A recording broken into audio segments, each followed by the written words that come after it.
안녕하세요. 옵션 투자 전략 연구소 김병호입니다. 오늘은 2강 옵션의 특성에 대해서 첫 번째 강의를 시작하겠습니다. 먼저 통계적 관점으로 매월 만기일 코스피 200 결제 지수의 변동폭을 간략히 분석해 보겠습니다. 통계학에서는 표준 정규 분포표의 예가 중요한데 인간과 자연 세상에서 일어날 수 있는 수많은 일들을 설명하는 핵심 개념입니다. 세상의 대부분 현상들은 통계 자료가 많으면 많을수록 정규 분포의 확률 분포에 근접해진다고 할 수 있습니다. 제가 조사한 자료는 2016년 12월 14일부터 2016년 12월 8일까지 총 120개월간의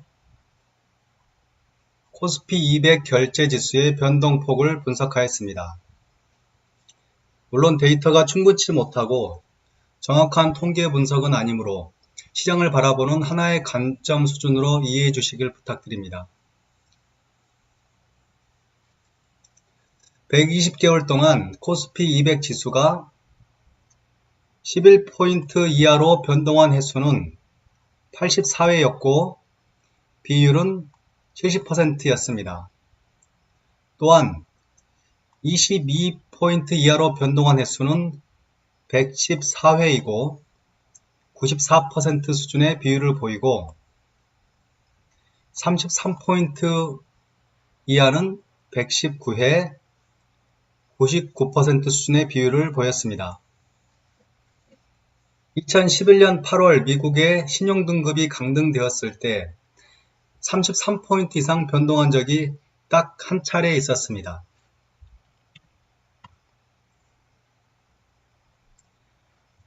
통계적 관점을 정리하면 다음 달 코스피 200 결제 지수는 이번 달 코스피 200 만기 지수 대비 플러스 마이너스 11포인트 이내에서 마감될 확률은 약 70% 수준일 것이다. 즉 10달 중 7달은 지수가 11포인트 이내에서 결정될 것입니다.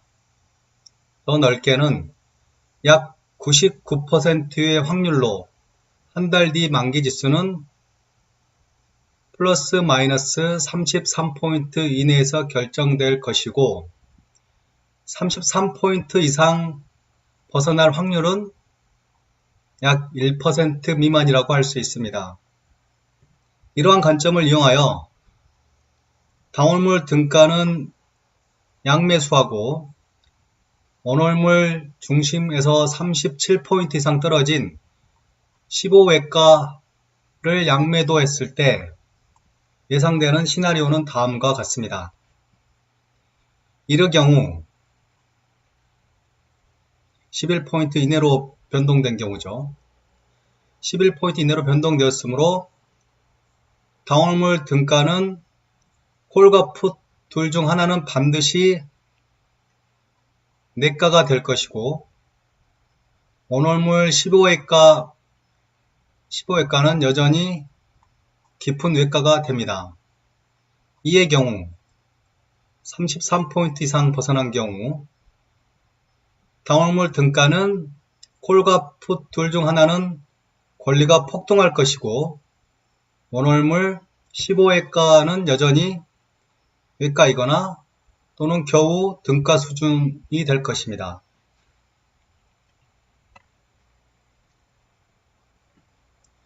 이번에는 V코스피 지수 차트를 한번 살펴보겠습니다. V코스피 지수는 공포지수라고도 불리는 코스피 200 변동성 지수입니다. V코스피 지수의 등락에 따라 옵션 가격의 프리미엄에 영향을 많이 미칩니다.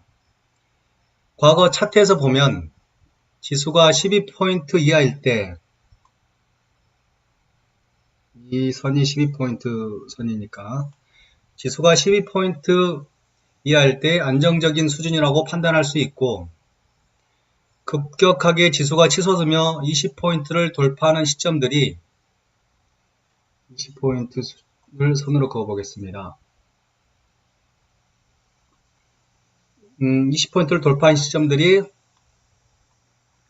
4에서 5개월 간격으로 나타났음을 보여주고 있습니다. 주로 북핵 이슈라든지 글로벌 돌발 변수로 인하여 지수 급락과 함께 나타났던 단기적인 현상들이었습니다. V-코스피 지수가 20포인트를 돌파할 때는 최악의 상황을 가정하며 투자자들의 심리가 실제보다 더 많이 왜곡되므로 급하게 치솟더라도 약간의 시간이 지나면 대부분 이성을 되찾으며 급격하게 하락하는 경우가 많았습니다. 오를 때도 급격하게 올랐고 내릴 때도 급격하게 떨어집니다. 급격하게 오르고 급격하게 떨어졌습니다.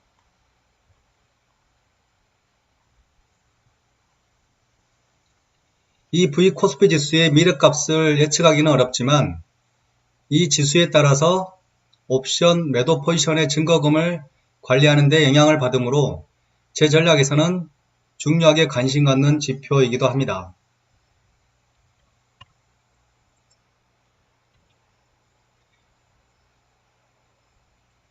포지션을 구축하고 유지하기 위해서는 증거금 관리가 상당히 중요한데 증거금 관리에 관한 설명은 너무 복잡하고 어려운 내용이므로 자세히 설명드리지 않겠습니다.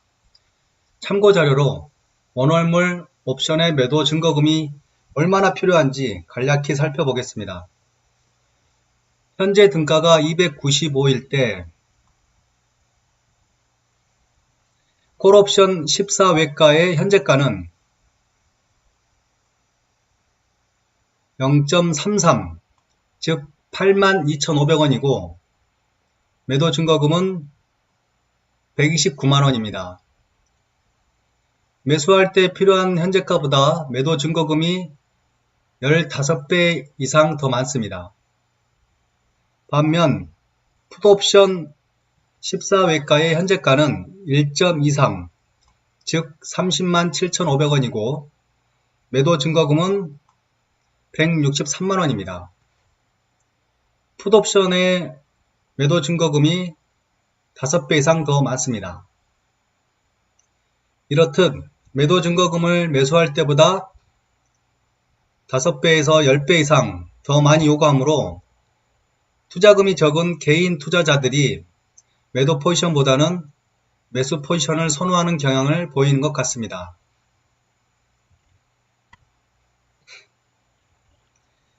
이번에는 만기가 다른 월물의 동일한 행사가의 현재가를 비교해 보겠습니다.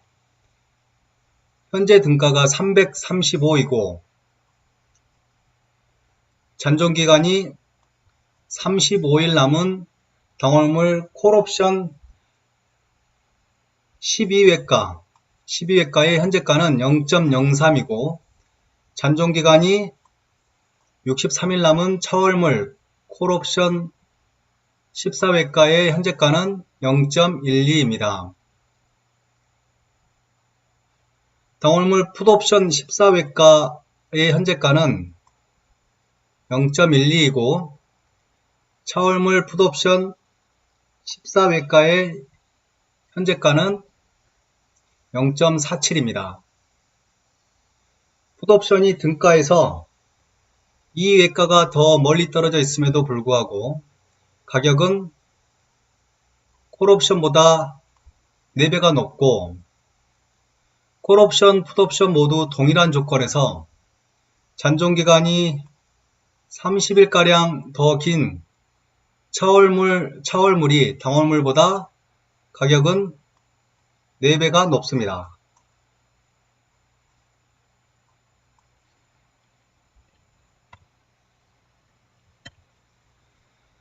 잔존기간이 91일 남은 차차월물의 콜옵션 12외가 현재가는 0.49이고 119일 남은 원월물의 현재가는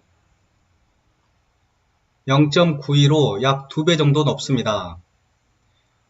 풋옵션 차차월물 14외가 현재가는 1.05인데 오늘물 현재가는 1.71로 약 1.6배 정도 높습니다. 이렇듯 일반적으로 1500조 주식시장의 폭락 위험을 염려하는 해지 비용이 포함된 외가의 풋옵션 가격이 콜옵션보다 높은 편이고 동일 조건에서 잔존기간이 한 달가량 더 길면 가격이 훨씬 높다는 것을 알 수 있습니다. 이러한 옵션의 특성들을 잘 활용하고 정확한 계산을 통하여 진입하고 청산한다면 로또 판매전과 같은 절대 수익 추구 전략을 완성할 수 있습니다. 오늘 내용은 여기까지 말씀드리고 마지막으로 쉬어가는 코너를 읽어드리겠습니다. 안되는 방법을 알고 난 후 되는 방법을 찾는 사람과 처음부터 되는 방법을 알고 안되는 방법을 모르는 사람은 다르다. 전자는 되는 방법에 대한 신뢰가 높고 지키려는 노력을 한다. 후자는 더 나은 되는 방법이 없는지 의심을 하고 딴 생각을 갖는다. 1m 폭의 널판지를 1m 높이에서는 쉽게 건너가는 사람도 10m 높이에서는 몸을 떨기 마련이다. 돈의 세계에서도 절대 금액이 미치는 위력이 있다. 1000만원이 오갈 때는 월급 정도로 생각하지만 몇 억이 오갈 때는 아파트 한 채가 걸린 문제다. 돈의 크기에 멘탈이 움직이는 순간은 반드시 온다. 심리가 불안한 투자 방식으론 절대 성공할 수 없다. 이상 2강 첫 번째 강의를 마치겠습니다. 감사합니다.